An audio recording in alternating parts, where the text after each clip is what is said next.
पहाटे 5ला उठतो, 6ला मी साईटवर कामाला सुरुवात करतो, जे काही मला पाहणी करायची. का तर लोकांना त्रास होऊ नये, आपल्यामुळं ट्रॅफिक थांबू नये, आपल्यामुळं कारण नसताना मग ट्रॅफिक थांबल्यावर लोक फार वाईट बोलतात. परवाच आम्ही फ्लायओव्हर, डबल फ्लायओव्हरचं उद्घाटन करायला मुख्यमंत्र्यांनी नेमका संध्याकाळचा वेळ दिला. मी त्यांना म्हणत होतो की मी संध्याकाळी वेळ देऊ नका. पिंपरी चिंचवडकरांना माहितीये, पुणेकरांना माहितीये, मी फ्लायओव्हरची उद्घाटन असली की साधारण 6:30 किंवा 6:45ची सकाळची वेळ देतो. एक रिबीन लावायची, कापायची, गाडी घेऊन जायचं, झालं उद्घाटन.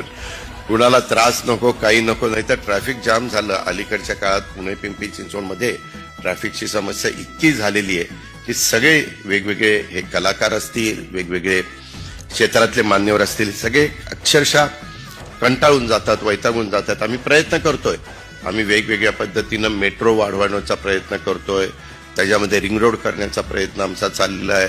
वेगवेगळे रुंदीकरणाच्या करता आम्हाला वाईटपणा घ्यावा लागतोय.